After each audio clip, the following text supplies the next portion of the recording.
Hello বন্ধুরা, কেমন আছো তোমরা সবাই? চলে আসলাম হামাস্টার কম্বাটের নতুন আরেকটি আপডেট নিয়ে। ডেইলি সাইবার কোডটি দিয়ে কিভাবে তোমরা এটি আনলক করবে সেটাই আজকে আমি দেখাবো। তো চলো কথা না বাড়িয়ে আমরা ডেইলি সাইবার কোডটি দিয়ে আমরা এটি আনলক করি।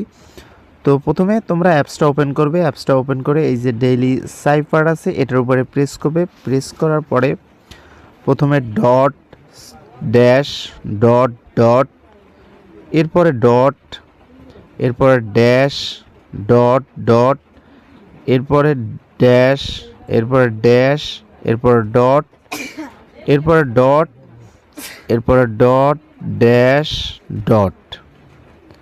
তো দেখো কোডটা দেওয়ার সাথে সাথে ওরা আমার কোডটা নিয়ে নিছে এবং এই দেখো টেক দ্য প্রাইস এটার উপরে প্রেস করার সাথে সাথে আমার যে ব্যালেন্স আছে সেখানে 1 মিলিয়ন কয়েন জমা হবে। তোমরা ভিডিও দেখার সাথে সাথে ডেইলি সাইপার কোডটি দিয়ে এটি আনলক করে নাও। আনলক করার সাথে সাথে 1 মিলিয়ন কয়েন পাবা। আর তোমাদের সুবিধার জন্য আমি এই কোডটি আমার ভিডিওর লাস্টে দিয়ে দিব, সেখান থেকে দেখে দ্রুত তোমরা এই সাইপার কোডটি আনলক করে নাও। তো বন্ধুরা, আজকে এ পর্যন্ত। আর এভাবে হামস্টার কম্বাটের নতুন নতুন আপডেট পেতে আমার চ্যানেলটি সাবস্ক্রাইব করো এবং সাথে সাথে পাশে থাকা বেল আইকনটি অন করে রাখবে, তাহলে আমার চ্যানেলে যে ভিডিওগুলো আপলোড করব তার একটা নোটিফিকেশন তোমাদের কাছে চলে যাবে। তো আজকে এ পর্যন্ত, সবাই ভালো থেকো।